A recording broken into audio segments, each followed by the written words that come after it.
नमस्कार. बातम्यांच्या लंच बॉक्समध्ये तुमचं स्वागत. बातमीपत्राच्या सुरुवातीला पेन्शनधारकांना दिलासा देणारी बातमी.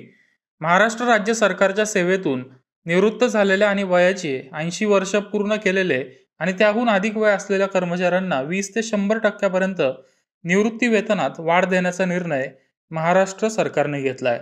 या निर्णयाचा फायदा 75,000 निवृत्तीधारकांना मिळणार आहे. देशांतर्गत घडलेले इथेनॉल उत्पादन वाढवण्यासाठी केंद्र सरकारने मळीच्या निर्यातीवर 50% निर्यात शुल्क लागू केलं आहे. निर्यात शुल्क वाढल्याने मळीची निर्यात बंद होणार आहे. तसेच इथेनॉल निर्मितीसाठी मळी अधिक प्रमाणात उपलब्ध होईल. केंद्र सरकारच्या या निर्णयाचं स्वागत साखर उद्योगाने केलं आहे. महाराष्ट्र सहकारी दूध महासंघ म्हणजेच महानंदला श्रीखंड, दही, ताक या उत्पादनाचा प्रति युनिट खर्च हा विक्री किमतीपेक्षा जास्त आहे. तसेच श्रीखंड, दही, ताकाची विक्री मोठ्या प्रमाणात होत असल्याने महानंदला तोटा सहन करावा लागतोय, असं निरीक्षण महानंदच्या लेखापरीक्षण अहवालात करण्यात आलंय. तूप उत्पादनाचा खर्च कमी आहे, मात्र त्याची विक्री कमी होतीये, असंही या अहवालात नमूद करण्यात आलंय.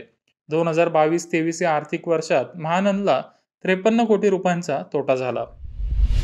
महाराष्ट्रात 15 जानेवारीपर्यंत गेल्या वर्षीच्या तुलनेत 97% क्षेत्रावर पेरण्या झाल्यात. रब्बी ज्वारीच्या पेरण्या 115% झाल्या आहेत. करडईची पेरणी 141% वर पोहोचली आहे, तर हरभऱ्याची पेरणी 88% आहे. राज्यात एकूण 53,47,140 हेक्टरवर पेरण्या झाल्यात. यंदा कमी पावसामुळे गहू आणि मक्याच्या पेरण्या मात्र रखडल्या आहेत.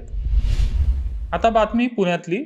आर्थिक तोट्यात असलेल्या पुणे महानगर परिवहन महामंडळ लिमिटेड म्हणजेच PMPML ने उत्पन्न वाढीसाठी जागेचा वापर व्यावसायिक पद्धतीने करण्याचा निर्णय घेतलाय. त्यामुळे अदानी कंपनीला पुणे आणि पिंपरी चिंचवड शहरातील 7 ठिकाणी चार्जिंग स्थानक उभारण्याचं काम देण्यात आलंय. 7 पैकी 4 चार्जिंग स्टेशन्स उभारण्याचं काम चालू देखील झालंय. चार्जिंग स्टेशनच्या माध्यमातून PMPML ला 32.5% रक्कम मिळणार आहे.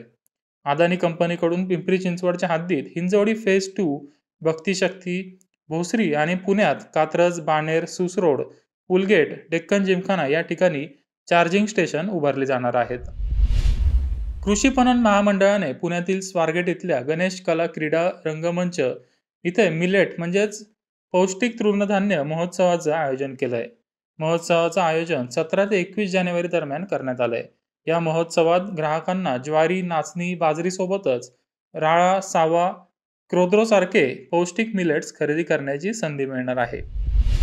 आता बातमी दावोस संदर्भातली. दावोस येथे जागतिक आर्थिक परिषदेचं आयोजन करण्यात आलंय. दावोसमध्ये महाराष्ट्राच्या दृष्टीने महत्त्वाच्या 3 प्रकल्पांसाठी 70,000 कोटी रुपयांच्या करारावर स्वाक्षरी होण्याची शक्यता आहे.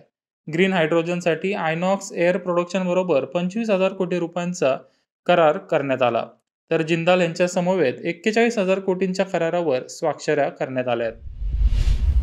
महाराष्ट्रात आर्टिफिशियल इंटेलिजन्सचा हब निर्माण करण्यासाठी महाप्रीत आणि अमेरिकेच्या प्रिडिक्शन्स यांच्यामध्ये 4,000 कोटी रुपये गुंतवणुकीचा करार करण्यात आला. यामुळे महाराष्ट्रात नाविन्यपूर्ण अशा आर्टिफिशियल इंटेलिजन्सचा प्रकल्प चालू होईल.